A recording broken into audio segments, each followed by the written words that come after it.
देवशयनी एकादशी की व्रत कथा। सूर्यवंश में मांधाता नामक एक चक्रवर्ती राजा राज्य करता था। वह सत्यवादी और महान प्रतापी था।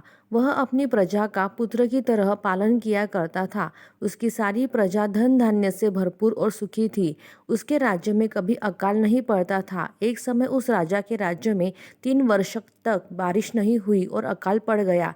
प्रजा अन्न की कमी के कारण अत्यंत दुखी हो गई। अन्न के न होने के कारण राज्य में यज्ञादि भी बंद हो गए। एक दिन प्रजा राजा के पास जाकर कहने लगे कि हे राजा, सारी प्रजा त्राही त्राही पुकार रही है, क्योंकि समस्त विश्व की सृष्टि का कारण वर्षा है। वर्षा के अभाव से अकाल पड़ गया है। अकाल से प्रजा मर रही है। इसीलिए हे राजन, कोई ऐसा उपाय बताओ जिससे प्रजा का कष्ट दूर हो जाए। राजा मांधाता कहने लगे कि आप लोग ठीक कह रहे हैं। वर्षा से ही अन्न उत्पन्न होता है और आप लोग वर्षा न होने से अत्यंत दुखी हो गए हैं। मैं आप लोगों के दुखों को समझता हूँ। ऐसा कहकर राजा कुछ सेना को साथ लेकर वन की तरफ चल दिए। वह अनेक ऋषियों के आश्रम में भ्रमण करते हुए अंत में ब्रह्मा जी के पुत्र अंगिरा ऋषि के आश्रम में पहुँचे। वहाँ राजा ने घोड़े से उतरकर अंगिरा ऋषि को प्रणाम किया और मुनि ने राजा को आशीर्वाद देकर कुशल क्षेम के पश्चात उनसे आश्रम में आने का कारण पूछा। राजा ने हाथ जोड़कर विनीत भाव से कहा कि हे भगवान, सब प्रकार से धर्म पालन करने पर भी मेरे राज्य में अकाल पड़ गया है। इससे प्रजा अत्यंत दुखी है। राजा के पापों के प्रभाव से ही प्रजा को कष्ट होता है। ऐसा शास्त्रों में कहा है। जब मैं धर्मानुसार राज्य करता हूँ तो मेरे राज्य में अकाल कैसे पड़ गया, इसके कारण का पता मुझको अभी तक नहीं चल सका। अब मैं आपके पास इसी संदेह को निवृत्त कराने के लिए आया हूँ। कृपा करके मेरे इस संदेह को दूर कीजिए। साथ ही प्रजा को कष्ट को दूर करने का कोई उपाय बताइए। इतनी बात सुनकर ऋषि कहने लगे कि हे राजन, यह सतयुग सब युगों में उत्तम है। इसमें धर्म को चारों चरण से सम्मिलित किया गया है, अर्थात इस युग में धर्म की सबसे अधिक उन्नति है। लोग ब्रह्म की उपासना करते हैं और केवल ब्राह्मणों को ही वेद पढ़ाने का अधिकार देते हैं। ब्राह्मण ही तपस्या करते हैं और ब्राह्मण ही तपस्या करने का अधिकार रख सकते हैं।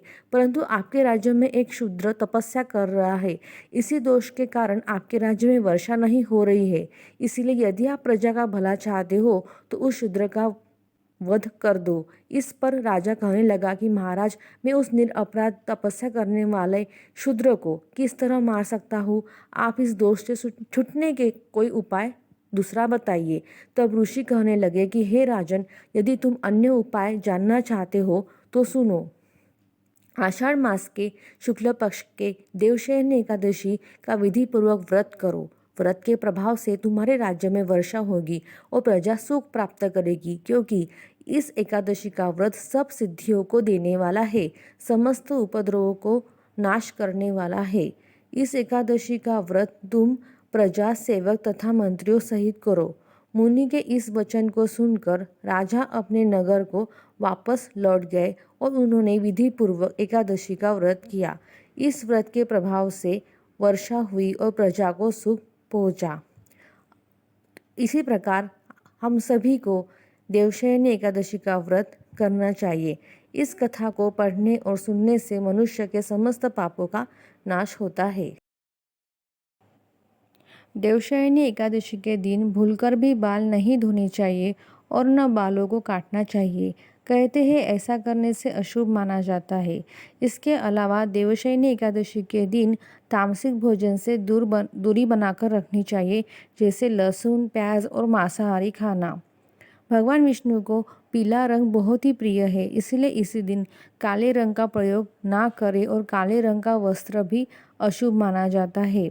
माना जाता है कि देवशयनी एकादशी का व्रत रखने से, सभी नियमों का पालन करने से मनोवांछित इच्छा पूर्ण हो जाती है।